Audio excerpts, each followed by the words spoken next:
Vamos a continuar, queridos hermanos, con nuestro estudio de del gobierno civil bíblico. Quiero también decirles que esta es una serie, creo que nos va a tomar varias exposiciones, pero uno de los propósitos que yo quisiera para este año es comenzar nuevamente el estudio de la confesión. Entonces, cada cierto tiempo quizás tengamos alguna clase sobre la confesión de fe y es posible también que algunos hermanos puedan estar colaborando en la enseñanza. Una bendición para la iglesia, que haya hermanos que puedan también servir en la enseñanza. Entonces, para que tengamos presente eso, en algún momento vamos a tener algunas lecciones de la confesión. Pero continuamos con este tema y estamos dentro de los principios claves del gobierno civil bíblico con el propósito. Y hemos repetido varias veces, pero es sumamente importante que nos quede claro. Y ahí aparece en pantalla: el magistrado es siervo o ministro de Dios comisionado para preservar el orden y la paz por medio de la administración de la justicia civil de Dios. Bueno, hemos dicho ya muchas cosas. Yo entiendo que es un tema que requiere cierta concentración y ciertamente es un tema visto desde un paradigma, desde una cosmovisión, como decíamos en su momento, tan distinta a la cosmovisión que el mundo nos transmite, que a veces cuesta realmente encontrar la aplicabilidad a las circunstancias actuales que vivimos. Entonces puede ser que alguien piense, digamos, que estamos hablando chino y que son todas utopías, que no puede esto ser aplicado. Bueno, nosotros queremos conocer qué es lo que la Biblia dice y queremos entenderlo desde esa cosmovisión de la Biblia. Si eso dista mucho de la realidad, el problema está en la realidad actual, no en la Biblia. Nosotros debemos tener bien en claro cuáles son los parámetros bíblicos para el gobierno civil, qué es lo correcto, qué es lo incorrecto, para que a la hora de evaluar nuestra sociedad y el gobierno civil y la política y la economía podamos tener una visión clara bíblica. Después, si se puede aplicar o no se puede aplicar, si uno va a ir en contra de la corriente, bueno, esos ya son temas que salen en resultado, ¿verdad?, de la interpretación y la aplicabilidad de los principios. Pero primero entendamos los principios, ¿verdad?, para no debatir si no tenemos bien la base clara. Bueno, hablamos entonces en las clases pasadas acerca de que no hay gobierno neutral. No hay gobierno neutral.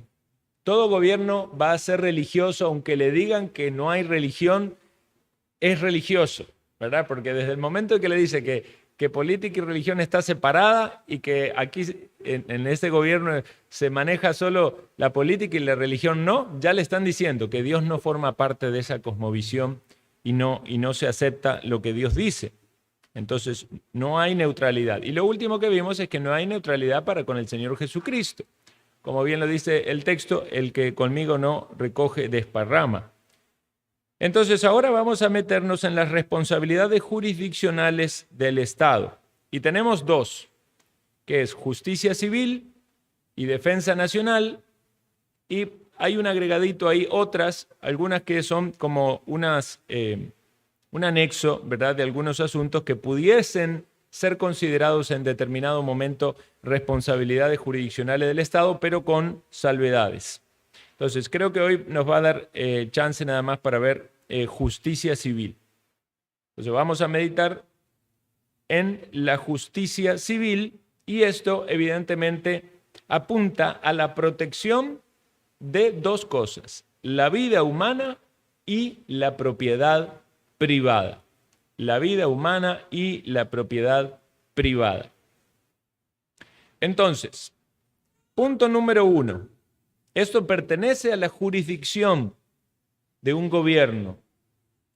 Si el gobierno quiere hacer las cosas correctamente a la luz de la Escritura, tomamos como base la Escritura, entonces, en primer lugar, debe hacer valer las leyes bíblicas de restitución en caso de robo o hurto, aunque el hurto supuestamente no, en el caso de que se halle, ¿verdad? Evidentemente al que delinque.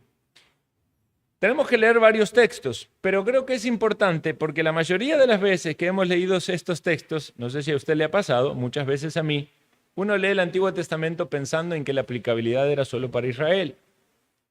Pero ahora que estamos considerando el Antiguo Testamento para tomar los principios y aplicarlos también a los principios del gobierno civil bíblico, creo que es bueno que los leamos. Vamos a Éxodo capítulo 22 y vamos a leer allí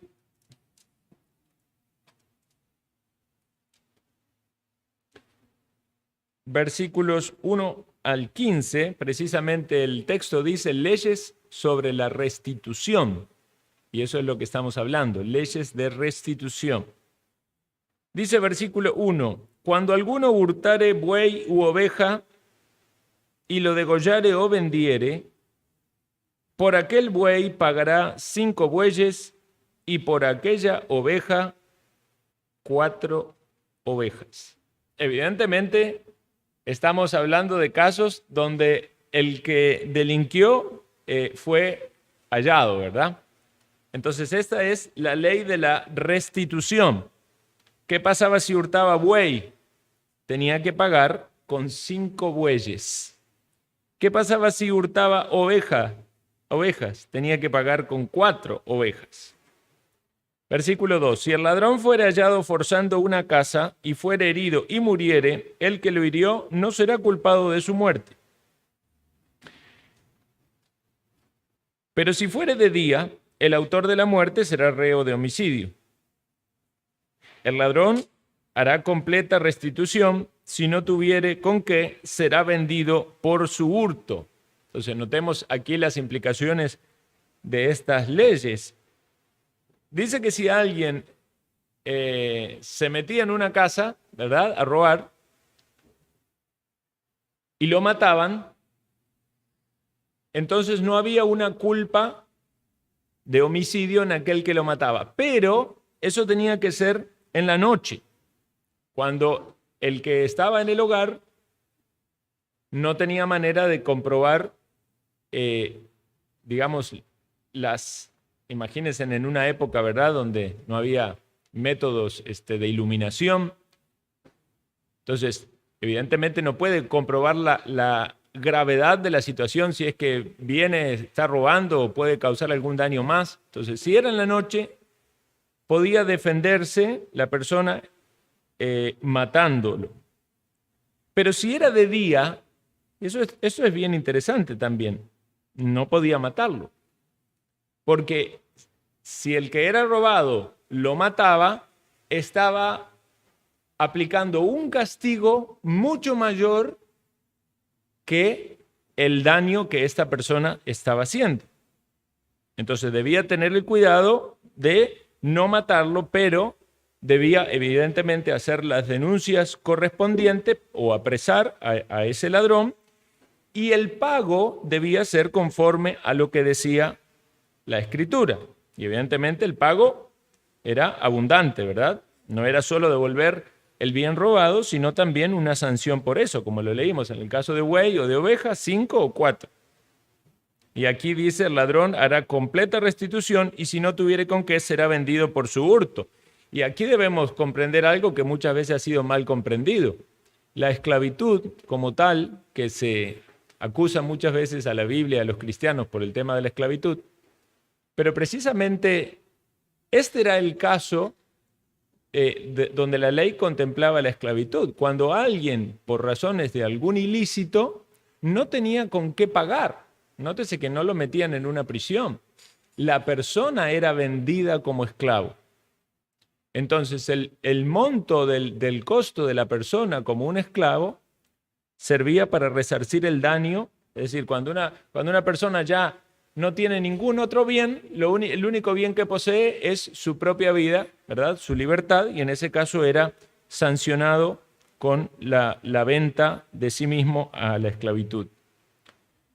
Versículo 4 dice, si fuere hallado en el hurto, con el hurto en la mano, vivo, sea buey o asno u oveja, pagará el doble. Es decir, en el caso anterior era si mataba al animal. Ahora el animal todavía puede ser devuelto, pero no era solo devolverlo, sino que también pagar el doble. Si alguno hiciere pastar en campo o viña y metiere su bestia en campo de otro, de lo mejor de su campo y de lo mejor de su viña pagará, ¿verdad? Eso es como aquel que jugaba de vivo, ¿verdad? Metía el animalito en el campo del otro para que le comiera todo el pasto al otro. Entonces dice, también de su campo tenía que sacar y pagar lo que había afectado. Versículo 6, cuando se prendiere fuego y al quemar espinos quemaren mieses amontonadas en pie o en campo, el que lo encendió el fuego, pagará lo quemado. Aquí era anticipando los peligros. Me imagino que era, como hoy en día, también bastante común quemar en los campos. Sin embargo, debía anticipar qué pasaba si quemaba las mieses del vecino o en el campo donde estaba laborando de su patrón. Había allí una sanción, una multa, y todas estas multas son restitutivas. Versículo 7, cuando alguno diere a su prójimo plata o alhajas a guardar y fuere hurtado de la casa de aquel que lo tomó, si el ladrón fuere hallado, pagará el doble.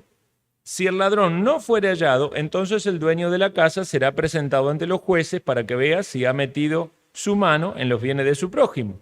Evidentemente tenía que haber un juicio. Si no se hallaba, ¿verdad?, al culpable, no había quizás evidencia, era necesario que los jueces definieran sobre el asunto.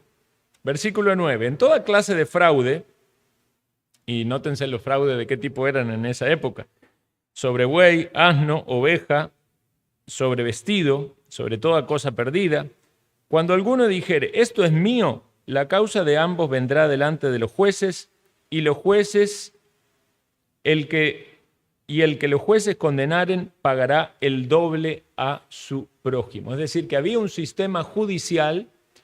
Los jueces generalmente eran los ancianos, ¿verdad? En muchos casos en Israel, en las ciudades, se traía a juicio, se traía a los ancianos y entonces se definían las circunstancias particulares.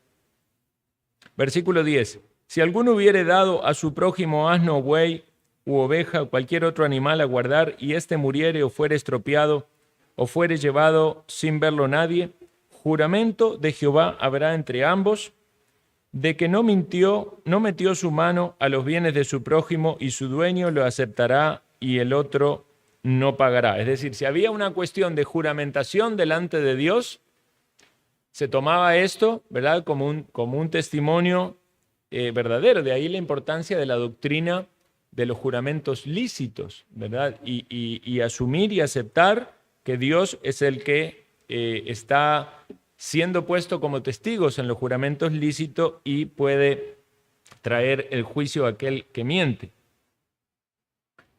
Versículo 12, mas si hubiere sido hurtado, resarcirá a su dueño. Si le hubiere sido arrebatado por fiera, le traerá testimonio y no pagará lo arrebatado. Evidentemente podía haber circunstancias fuera de el dolo, de la intención, ¿verdad? Fortuitas, podemos decir en un sentido, y en ese caso debía protegerse al inocente. Pero si alguno hubiere tomado prestada bestia de su prójimo y fuere estropeada o muerta estando ausente su dueño, deberá pagarla. Si el dueño estaba presente, no la pagará. Si era alquilada, reciba el dueño el alquiler. Vamos a leer hasta ahí nomás. Podríamos seguir leyendo, hay muchas más. Lo que quiero que quede claro es que la Biblia nos habla de leyes de restitución. Y la restitución implicaba, evidentemente, que se cubría, en la mayoría de los casos, el valor original del bien robado, perdido, dañado, y se añadía una parte como compensación o resarcimiento por la maldad causada. Número 5.7 aparece allí en pantalla, dice: aquella persona confesará el pecado que cometió y compensará enteramente el daño y añadirá sobre ello la quinta parte y lo dará a aquel contra quien pecó. Otro caso puntual explicado en Números. Como ustedes ven, había una gran cantidad de situaciones y cada una tenía un resarcimiento puntual, ¿verdad? En algunos casos era el doble, en algunos casos 4 veces, en algunos casos tenía que añadir una quinta parte. Esto lo vemos también en el Nuevo Testamento, en la conversión de Zaqueo, cuando él le responde al Señor, dice, he aquí, Señor, la mitad de mis bienes doy a los pobres, y si en algo he defraudado, se lo devuelvo cuadruplicado. Entonces se ve que Zaqueo tomó la aplicación de la ley de hacer restitución a aquellos a los cuales él había engañado. Y precisamente es la restitución, la demostración de ese temor a la ley determinada por el Señor y de querer quedar en paz con aquel a quien se le ha hecho el daño. Es algo que debería ser aplicado hoy. Digamos, si una persona se convierte, viene al Señor y esa persona tuvo una vida de delincuencia, fue ladrón o esa persona debe ser consciente que su arrepentimiento debe ir acompañado de una decisión de restitución. También hay un segundo caso de restitución, que es hacer valer las leyes bíblicas de compensación por daños a otros, en el caso de no específicamente robos. Vamos a ver en Éxodo 21, 18 al 36, unas páginas antes. Dice, además, si algunos riñeren y uno hiriere a su prójimo con piedra o con puño, y éste no muriere, pero cayere en cama, y se levantare y anduviere fuera sobre su báculo, entonces será absuelto el que lo hirió, solamente le satisfará por lo que estuvo sin trabajar y hará que lo curen. Es decir, debía cubrir todos los gastos que implicaba el daño que le había causado esa riña.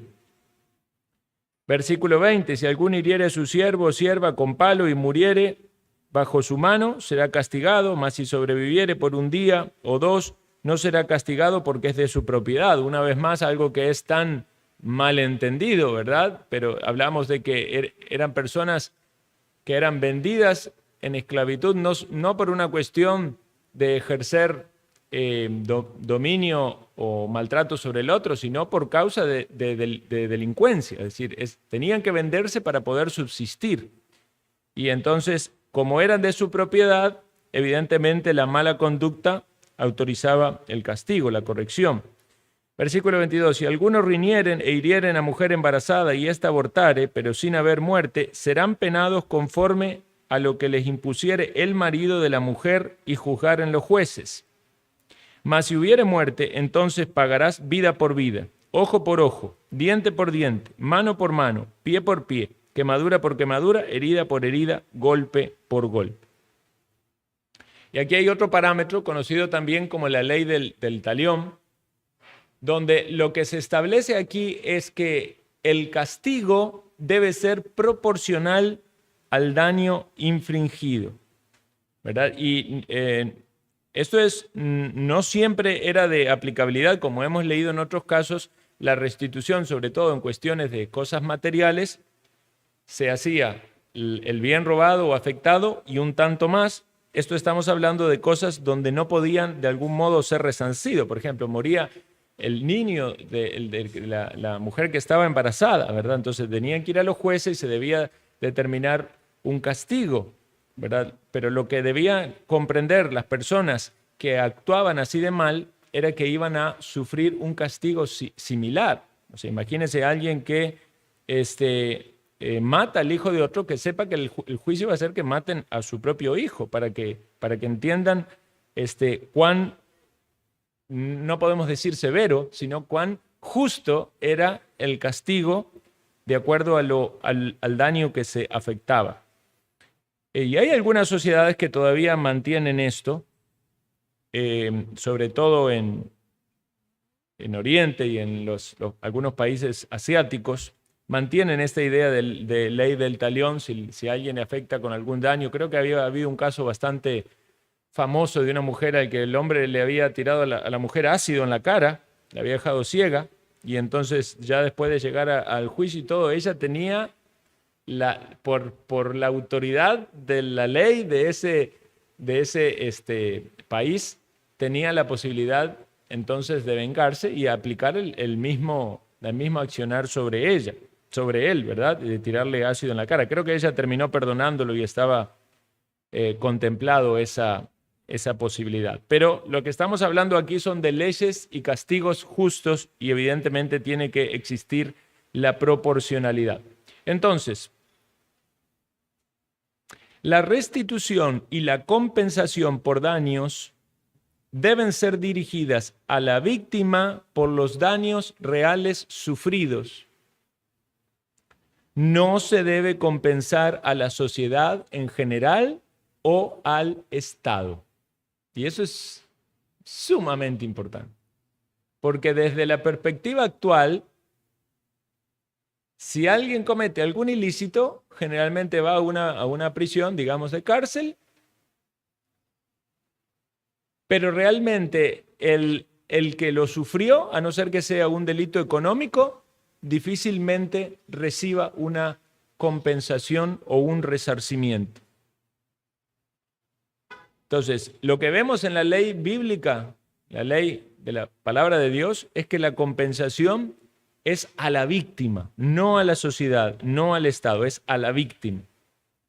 Y luego de haber hecho el pago de restitución, el ofensor queda reconciliado y no sufre pérdida de derechos civiles. Este es otro punto sumamente importante. Al reconciliarse el ofensor, es decir, el que había robado, digamos, pagó el buey y pagó 5 tanto más, entonces esa persona ya cumplió con su sentencia, con lo que debía restituir, y debe ser reconciliado y debe continuar desarrollando su vida de manera normal en la sociedad porque la pena fue pagada, fue cancelada.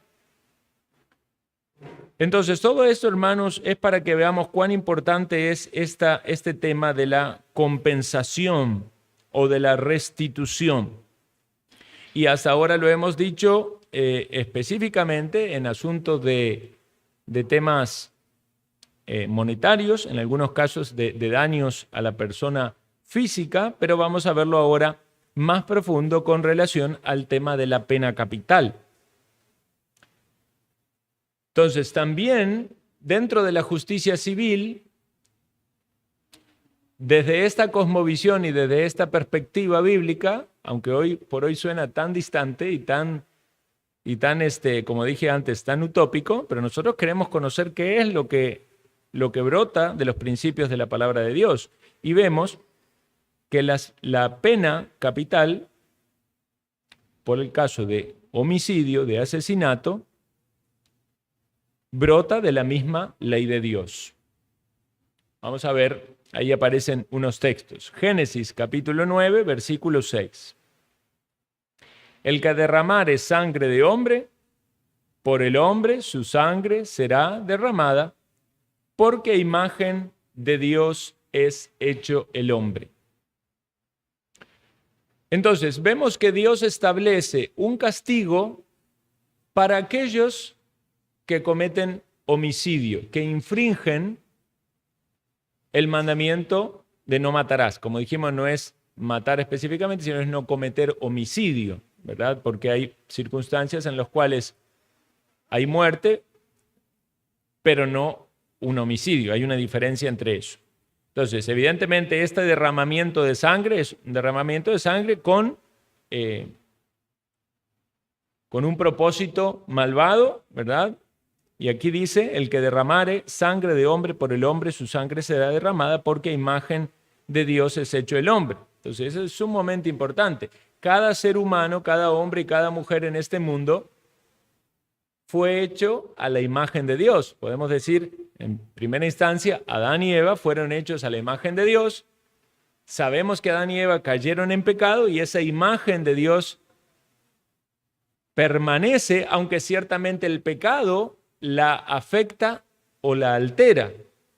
¿Por qué? Porque una imagen, ¿verdad? Podemos decir es un reflejo, una proyección. No necesariamente idéntica, pero Dios puso su imagen en el hombre, en su creación. El hombre es el pináculo de la creación de Dios. No puso su imagen en los animales, no lo puso en los árboles, lo puso en el hombre.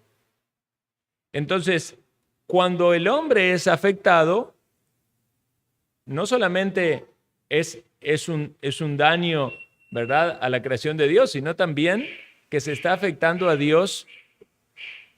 Una alarma. Se está afectando a Dios de manera particular por el hecho de que Dios colocó al hombre, en el hombre, su imagen. Entonces, Éxodo capítulo 21, versículo 12 dice lo siguiente: el que hiriere a alguno haciéndole así morir, él morirá. Mas el que no pretendía herirlo, sino que Dios lo puso en sus manos, y entonces yo te señalaré el lugar al cual ha de huir. Pero si alguno se ensoberbeciere contra su prójimo y lo matare con alevosía, de mi altar lo quitarás para que muera. Entonces aquí vemos claramente que el castigo proporcional para el homicidio era la muerte del que ejecutó ese homicidio. Y eso no es algo, ¿verdad?, como dije antes, que hoy en día suena bien y le caiga bien a la gente, porque se ve la pena de muerte como algo de lo más bajo y retrógrado de todos los países. Pero Dios determinó este castigo desde el momento de dar a conocer su ley, y no podemos pensar que los hombres somos más sabios que Dios, ¿verdad? Ahora, evidentemente, la aplicación de esto, ¿verdad?, uno no puede tomar venganza por mano propia en las sociedades en las que vivimos, que no se sujetan a esta ley de Dios. Pero sin embargo, vemos que este castigo es el castigo justo, el castigo correcto. Y aquellos que rechazan esto porque consideran que hay algo mejor, yo creo que de algún modo, cuando uno observa las sociedades, el estado en que están, nos damos cuenta que realmente el resultado es mucho peor de lo que el hombre pueda pensar. Entonces, ahora alguien puede decir, ¿y qué pasa con aquel que mató a alguien sin querer? Bueno, la Biblia Dios proveía de ciudades llamadas ciudades de refugio.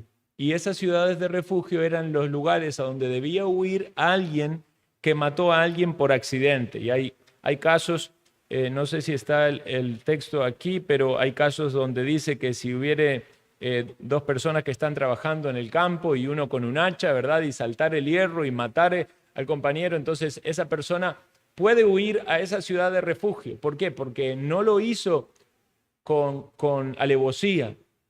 Ahora, ciertamente la familia de la víctima tenía derecho a la venganza, pero entendamos que hay casos donde la familia de la víctima no sabía si había o no alevosía de parte del que cometió el acto. Entonces tenía la posibilidad de huir, a su vez también tenía un riesgo, porque también podemos pensar que muchos podían decir, lo hice sin alevosía y nadie me haga nada, ¿verdad? Entonces no era tan fácil así como matar y justificarse, ¿verdad? O huir enseguida a esa ciudad. Leamos otro texto. Aparece allí, está un poquito pequeño, pero yo lo leo. Números 35, del 30 al 33. Cualquiera que diere muerte a alguno, por dicho de testigos morirá el homicida, mas un solo testigo no hará fe contra la persona para que muera. Y no tomaréis precio por la vida del homicida, porque está condenado a muerte, indefectiblemente morirá. Esto es algo que tampoco se podía hacer. Van a decir, bueno, no lo voy a matar, pero compénseme con 10 bueyes. No. El precio, el pago, debía ser la muerte. Ni tampoco tomaréis precio del que huyó a su ciudad de refugio para que vuelva a vivir en su tierra hasta que muera el sumo sacerdote.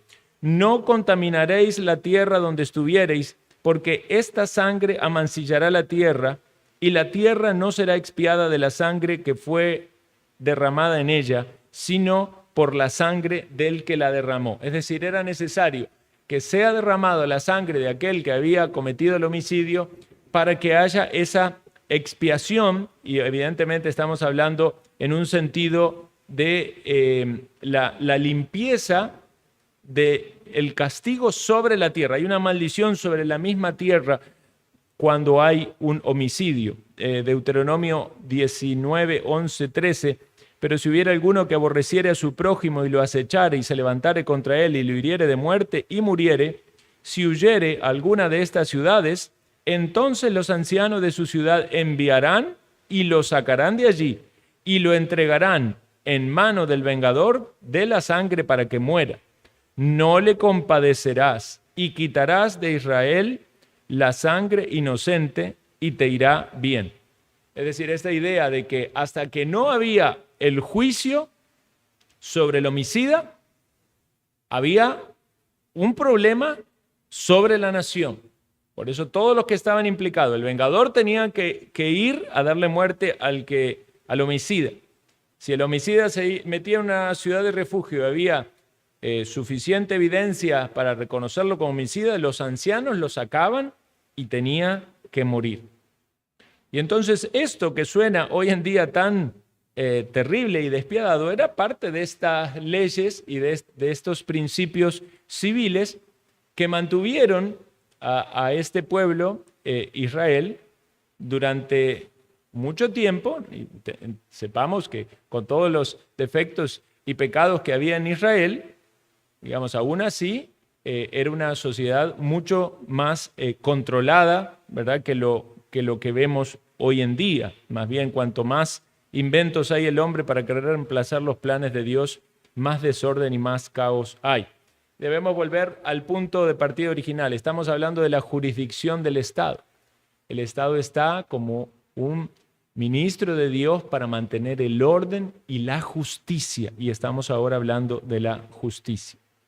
Entonces, debe ser importante asegurarnos que esta aplicación de la pena capital no constituye un asesinato en sí. Porque alguien puede decir, no, ¿cómo van a hacer eso? Si la Biblia dice no matarás. Claro, la Biblia dice no matarás, pero también dice que aquel que es homicida debe morir, y para que esa persona muera se debe aplicar, se le debe matar, ¿verdad? Lo cual no constituye un asesinato en sí. También debemos considerar estas posibilidades. Matar en defensa propia no era considerado un asesinato. Como leímos antes, Éxodo 22:2, si el ladrón fuere hallado forzando una casa y fuere herido y muriere, el que lo hirió no será culpado de muerte. Y luego aclara que eso es en la noche, ¿verdad?, cuando no se puede ver. Si era en el día, evidentemente hay otras metodologías para manejar el asunto, y el ladrón debe compensar o restituir lo que robó. Pero si hay peligro de la vida de uno, entonces evidentemente en defensa propia puede aplicarse esa defensa. Es algo en lo cual hoy en día mucha gente lucha. O sea, ¿qué pasa si vienen con un arma y me van a matar? ¿Puedo defenderme o no puedo defenderme? O sea, bíblicamente usted puede defenderse. Usted deberá analizar las leyes de cada país para sopesar las consecuencias que puede tener, ¿verdad? Porque hoy en día hasta aquel que se defiende lo meten en la cárcel, ¿verdad? Pero desde el marco y desde la perspectiva bíblica, el matar en defensa propia no es pecado. Y hay países donde permiten tanto la aportación de armas como el uso en defensa personal, y eso es más acorde a la ley de Dios. También hay ejecuciones judiciales. Vamos a Levítico capítulo 20.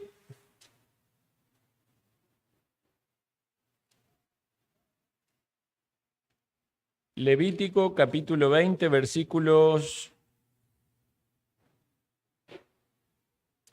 9 al 16. Todo hombre que maldijere a su padre o a su madre, de cierto morirá. A su padre o a su madre maldijo, su sangre será sobre él.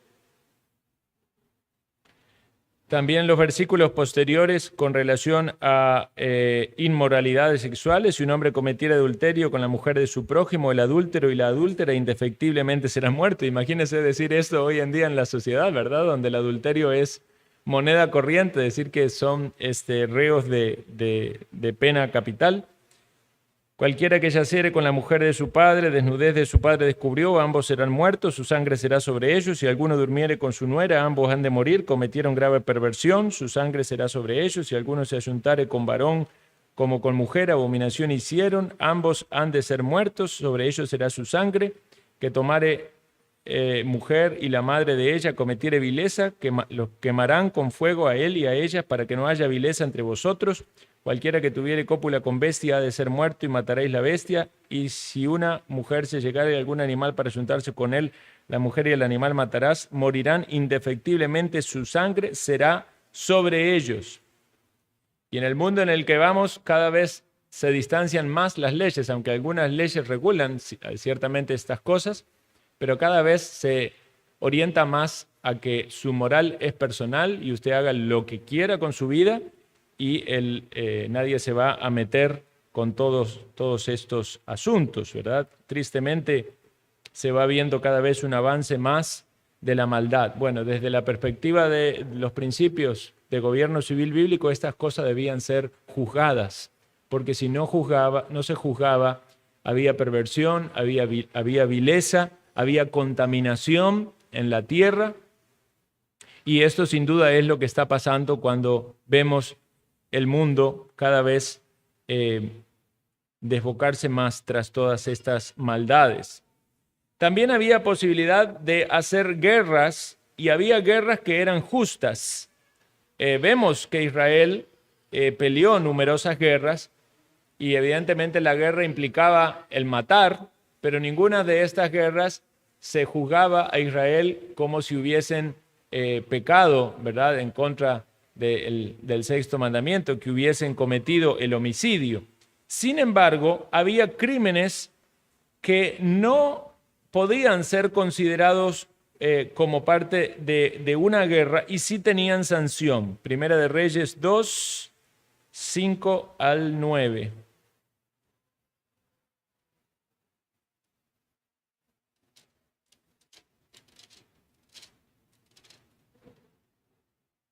Primera de Reyes 2, 5 al 9, dice: ¿Y sabes tú lo que me ha hecho Joab, hijo de Sarvia? Lo que hizo a los dos generales del ejército de Israel, a Abner, hijo de Ner, y a Amasa, hijo de Jeter, a los cuales mató, derramando en tiempo de paz la sangre de guerra, y poniendo sangre de guerra en el talabarte que tenía sobre sus lomos y en los zapatos que tenía en sus pies. Tú pues harás conforme a tu sabiduría, no dejarás descender sus canas al Seol en paz. Mas a los hijos de Barzilai y Galadita harás misericordia, que sean de los convidados a tu mesa, porque ellos vinieron de esta manera a mí cuando iba huyendo de Absalón tu hermano. Hasta ahí nomás. Principalmente la primera parte, donde habla de Joab. Joab era un general del ejército. Uno podía decir, bueno, si era un general del ejército, ¿cuántas muertes tendría en su haber? Ciertamente, un montón. Pero hubo 2 muertes que se mencionan allí que las hizo en tiempo de paz. Entonces ahí se ve cómo Dios consideró esas muertes como pecado, como homicidio. Todas las otras no. Por esas muertes manda a David, y David en relación con Salomón, a dejar esta sentencia, que Joab tenía que morir. Entonces vemos que hay circunstancias en las cuales el matar no es pecado y es justificado. Hablamos de la defensa propia, una ejecución judicial o una guerra, pero todas las otras, el castigo apropiado es también la muerte. Entonces vamos a leer ahora unas cuantas frases o principios que precisamente estamos meditando, y algunos versículos para confirmarlo. En primer lugar, cuando sucede un asesinato, la tierra se contamina. Leamos estos textos. Números 35, 33. Y no contaminaréis la tierra donde estuviereis, porque esta sangre amancillará la tierra, y la tierra no será expiada de la sangre que fue derramada en ella, sino por la sangre del que la derramó. Es decir, es como que hay allí una deuda, y esa deuda solamente puede ser pagada como Dios lo determinó. Es como si el homicidio fuese una deuda en una determinada moneda. Usted no puede pagar con otra moneda. No puede pagar con dinero, no puede pagar con prisión, no. Tiene que pagar con la misma moneda y esa moneda es la muerte del que derramó la sangre. Génesis 4:10, texto bastante conocido de Caín y Abel, y él le dijo, ¿qué has hecho? La voz de la sangre de tu hermano clama a mí desde la tierra. Noten esa figura. Es como si se personifica la sangre aquí. La sangre del hombre, porque dice que en la sangre está la vida. Y clama por justicia, y Dios es el que se encarga de esa justicia, pero Dios delega también autoridades, y como lo vimos en el principio de la serie, esas autoridades son puestas como siervos de Dios. ¿Para qué? Para aplicar la ley de Dios, para que se cumpla ¿qué? La justicia de Dios. Segundo lugar, la familia del criminal se contamina. ¿Cuántos recuerdan la historia de los gabaonitas con Saúl? Cómo se planeó allí una matanza de ellos. Y cuando luego volvieron a David en 2 Samuel 21, 4, 6, dice, los gabaonitas le respondieron, no tenemos nosotros querellas sobre plata ni sobre oro con Saúl y su casa, ni queremos que muera hombre en Israel. Y él les dijo, lo que vosotros dijereis haré. Y ellos respondieron al rey, de aquel hombre que nos destruyó y que maquinó contra nosotros para exterminarnos sin dejar nada de nosotros en todo el territorio de Israel, dénsenos 7 varones de sus hijos para que los ahorquemos delante de Jehová en Gabaa de Saúl, el escogido de Jehová, y el rey dijo, yo los daré. Vean cómo era la expiación. Por eso entendamos que detrás de todo esto hay una gran figura, ¿verdad? ¿Por qué fue necesaria la sangre para la expiación de nuestro pecado? Por la gravedad de nuestro pecado fue necesaria la sangre de Cristo. Pero en este caso, estos pidieron 7 varones de los descendientes de Saúl y los ahorcaron delante de Jehová. Queda claro que era algo agradable a Dios desde el punto de vista de la aplicación de la justicia sobre la descendencia de Saúl. Quiere decir que aún la familia de Saúl se vio afectada por el pecado. Segunda de Reyes 9:26, otra historia bastante conocida de Acab, ¿verdad? Con Jezabel, el tema de Nabot. Dice que yo he visto ayer la sangre de Nabot y la sangre de sus hijos, dijo Jehová, y te daré la paga en esta heredad, dijo Jehová, tómalo pues ahora y échalo en la heredad de Nabot conforme a la palabra de Jehová. Entonces también se contamina la familia y también se contamina la ciudad. Mas vean lo que dice aquí Jeremías 26:15. Mas sabed de cierto que si me matáis, sangre inocente echaréis sobre vosotros y sobre esta ciudad y sobre sus moradores, porque en verdad Jehová me envió a vosotros para que dijeses todas estas palabras en vuestros oídos. El profeta Jeremías. Por eso también hay castigo sobre las ciudades, ¿verdad? Porque esas ciudades son partícipes en esa maldad. También se contamina una nación. Bueno, hablando de ciudades, recuerden ustedes cómo vino el castigo sobre ciudades, sobre Sodoma y Gomorra, cómo también en el Nuevo Testamento se habla de ciudades de Israel que iban a tener un castigo similar. Deuteronomio 19:10, para que no sea derramada sangre inocente en medio de la tierra que Jehová tu Dios te da por heredad y no seas culpado del derramamiento de sangre. Pero si viene alguno que aborreciere a su prójimo y lo hace echar y se levantare contra él y lo hiriere de muerte y muriere, si huyere a alguna de estas ciudades, entonces los ancianos de su ciudad enviarán y lo sacarán de allí y lo entregarán en la mano del vengador de la sangre para que muera. No le compadecerás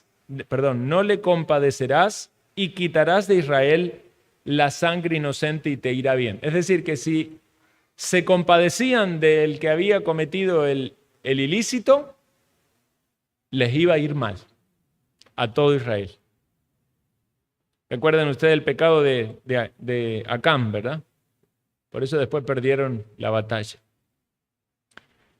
También debemos ver que desde el punto de vista de los principios hay un compartimiento de culpa con el homicida. Deuteronomio 21:6. Y todos los ancianos de la ciudad más cercana al lugar donde fuere hallado el muerto, lavarán sus manos sobre la becerra cuya cerviz fue quebrada en el valle, y protestarán y dirán: nuestras manos no han derramado esta sangre, ni nuestros ojos lo han visto.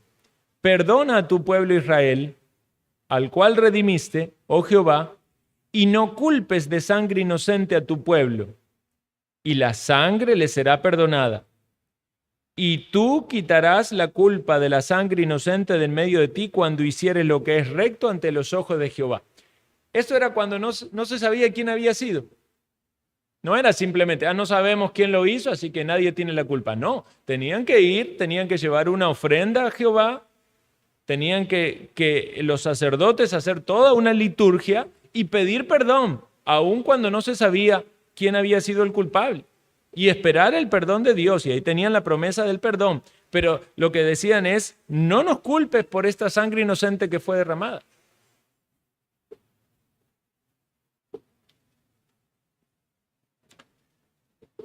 Siguiente lugar, Dios juzgará a las naciones que no ejecutan a sus asesinos y bendecirá a las que obedecen. Deuteronomio 19:13 dice: no le compadecerás y quitarás de Israel la sangre inocente y te irá bien. Saben que son muy pocos los países que hoy en día aplican la pena capital.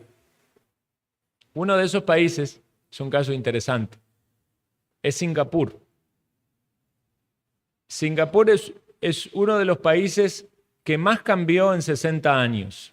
Era un país totalmente pobre, lleno de delincuencia, de criminalidad, de maltrato de todo tipo. Y evidentemente hubo muchas cosas significativas en ese país, pero para aquellos que dicen que hoy en día esto no funciona, ¿verdad? Ahí estamos citando un caso de un país en el cual, podemos decir, 2 o 3 generaciones pasó de ser uno de los países con más violencia, más delincuencia, peores estándar de vida, a ser uno de los países en el top 5 de mejor nivel de vida, de mejor ingresos, de más seguridad. Hasta el día de hoy, en ese país, hay pena de muerte para, evidentemente, asesinos, para narcotraficantes, para políticos corruptos.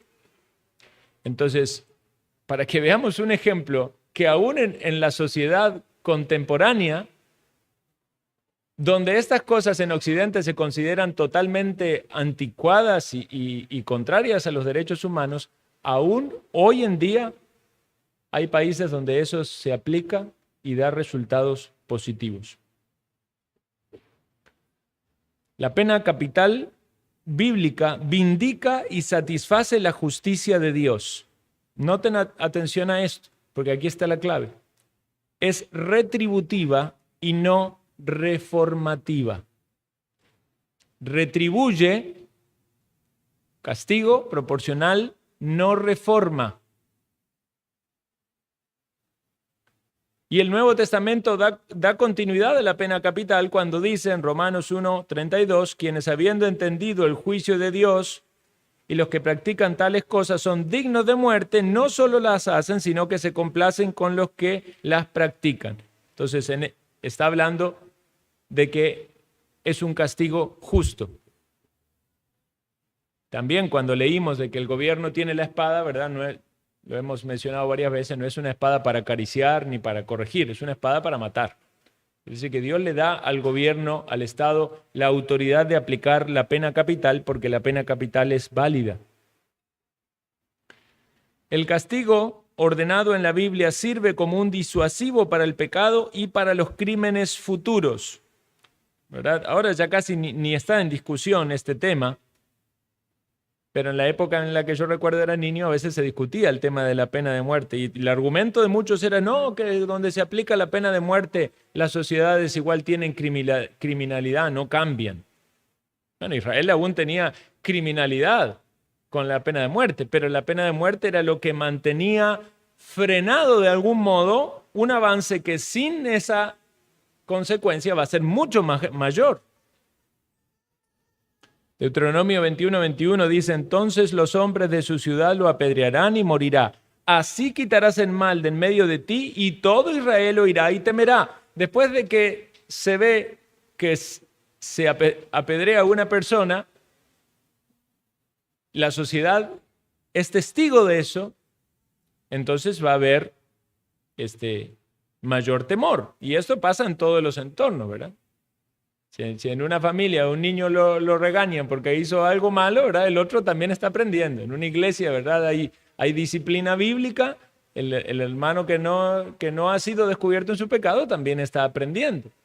En la sociedad también aplica. Me da risa que aparece, hoy en día aparecen muchos de esos videitos de YouTube, no sé si ustedes lo vieron, que le están alimentando a un perro, ¿verdad? Y el perro como que gruñe. Y entonces usan un muñeco, ¿verdad? Con forma de perro a la par. Y entonces cuando hacen que gruñe, le pegan a la cara de este perrito, ¿verdad? Y entonces el otro se queda así como diciendo, ahora me toca a mí, entonces mejor hago caso. Vean que aún en un animal, el castigo sobre otro causa un efecto de influencia. 1 Timoteo 5:20, los que persisten en pecar, repréndelos delante de todos para que los demás también teman. Sería disciplina bíblica. Ahora, esto es otra cosa reveladora, hermanos, y muy importante. El castigo por medio del encarcelamiento es antibíblico. ¿Alguna vez lo había pensado? Esto me llevó a investigar un poquito, digo, pero ¿desde cuándo surgen las cárceles? Bueno, no puede decir siempre hubo cárceles, ¿verdad? Porque José fue metido en la prisión en Egipto, ¿verdad? Entonces son muy antiguas, sí, pero Israel como tal no tenía cárceles. Lo que sí hacían era encerrar, digamos, a alguien cuando tenía lepra hasta que pasara el tiempo prudente para ver si la lepra avanzaba o si era un caso falso. Pero Israel no tenía cárceles. ¿Por qué? Porque había una aplicación de la justicia de restitución y de retribución, no de reformación, como acabamos de decir. No es el propósito de la justicia hacer que la persona mala sea buena, no, eso no es justicia. ¿Verdad? Eso usted puede dejarlo evidentemente a todo el campo de la misericordia, ¿verdad? Pero eso no es justicia. La justicia es, si alguien robó, tiene que resarcir ese daño, y si alguien murió, tiene que morir porque es retributivo. Las cárceles, como las conocemos ahora, tienen más o menos 2 siglos, cuando empezó toda esta idea de la como una ciencia, la criminología.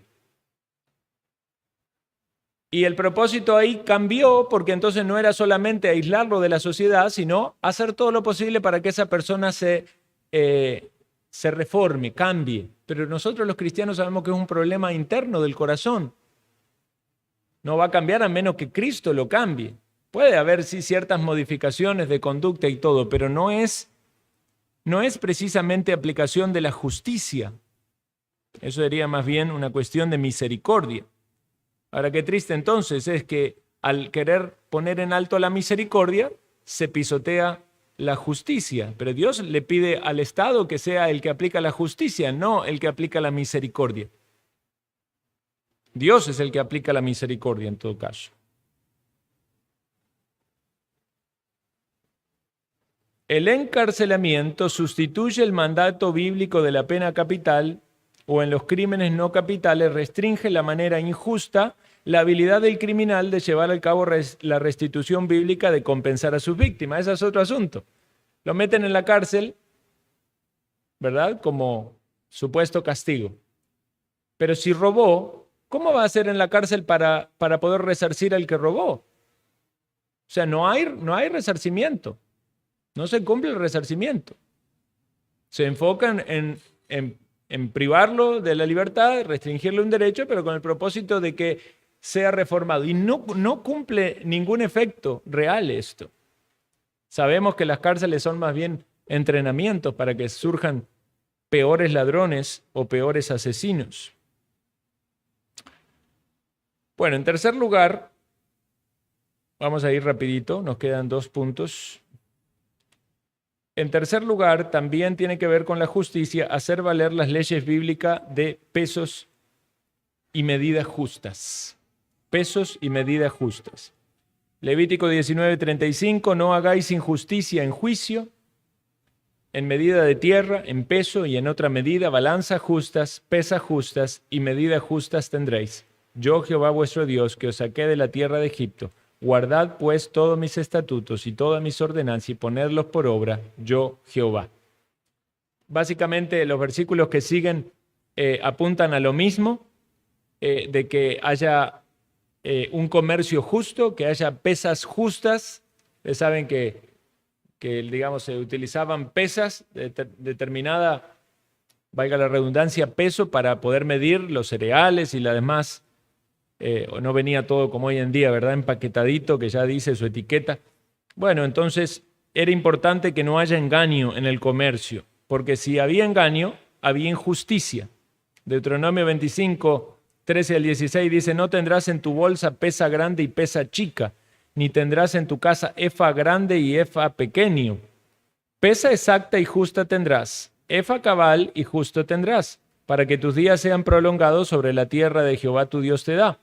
Porque abominación es a Jehová tu Dios cualquiera que hace esto y cualquiera que hace injusticia. Quiere decir que aún vender un producto y alterar un poquito la balanza, allí la pesa, para vender menos o perjudicar a alguno de los clientes, decir, a este sí le puedo engañar. Yo una vez comenté que algunos se acuerdan que compré mamones chinos, ¿verdad? Supuestamente 1,5 kilos. Cuando llegué a la casa puse la balanza y era 1,150 kilos. Eso es una estafa, eso es quebrantar la ley de Dios. Dice Proverbios 11:1, el peso falso es abominación a Jehová, mas la pesa cabal le agrada. Si llevamos esto y lo traspolamos a un negocio de mayor envergadura, vender un carro, vender una casa, lo que sea, si hay allí una falsedad, si hay allí una simulación, si hay algo falso, eso va evidentemente a desagradar a Dios y como creyente debemos tener sumo cuidado con esto.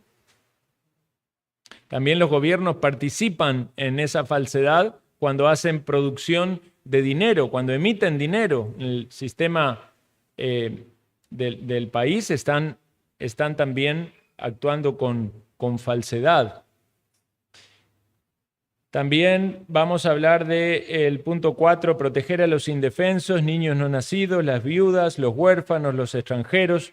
Dice Salmo 82:3, defended al débil y al huérfano, haced justicia al afligido y al menesteroso, librad al afligido y al necesitado, libradlo de la mano de los impíos. Si hay algo que la Biblia va a hablar con suma importancia en la aplicación de la justicia, es esto, de que muchos se abusaban de aquel que estaba en condiciones desfavorables. Es decir, el que era pobre, como no tenía manera de defenderse, se abusaban del pobre, la viuda o el huérfano, ¿verdad? Y aquí es donde la justicia tiene que ponerse firme para que no haya artimañas para atacar a los que son indefensos.